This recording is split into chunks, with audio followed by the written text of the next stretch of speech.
ஹோசூர் அருகே விடுதியில் ரகசிய கேமரா வைக்கப்பட்ட விவகாரம் தொடர்பாக கைது செய்யப்பட்ட ஒடிசாவை சேர்ந்த நீலு குமாரி குப்தா மற்றும் ரவி பிரதாப் சிங் கைது செய்யப்பட்டனர். இந்த நிலையில் கைதான ரவி பிரதாப் சிங்கின் புகைப்படமானது வெளியாகி இருக்கிறது. விவரங்களோடு இணைகிறார் நமது செய்தியாளர் ஜெயசுராஜ். வணக்கம் ஜெயசுராஜ், இது குறித்தான விவரங்கள்.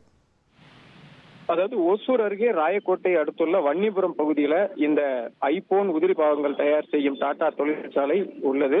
இங்கு வேலை பார்த்து வரும் மகளிர்கள் அந்த பகுதியில் இருக்கக்கூடிய ஒரு அடுக்குமாடி குடியிருப்பில் தங்கியுள்ளனர். இந்த விடுதியில் தான் கடந்த 2ஆம் தேதி குளியல் அறையில் ரகசிய கேமரா இருந்தது, அது பின்னால் கண்டுபிடிக்கப்பட்டது என்ற பெரும் சர்ச்சை எழுந்தது.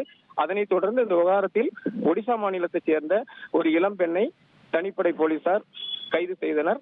அவரிடம் நடத்தப்பட்ட விசாரணையில் அவரது காதலன் இதற்கு முக்கிய குற்றவாளியாக இருந்தது தெரிய வந்தது.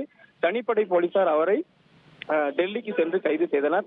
அவர் பஞ்சாப் மாநிலத்தைச் சேர்ந்தவர் என்பது தெரிய வந்தது. அவருடைய புகைப்படத்தின் தற்போது வெளியாகி உள்ளது. அவர் உத்தனப்பள்ளி போலீஸ் நிலையத்தில் வைக்கப்பட்டு கடந்த 2 நாட்களாக விசாரணை செய்யப்பட்டு வந்த நிலையில இன்று ஓசூர் JM2 நீதிமன்ற நீதிபதி முன்பு ஆஜர்படுத்தப்பட்டு அவர் சிறையில் அடைக்கப்பட உள்ளார். விவரங்களுக்கு நன்றி ஜெயசுராஜ்.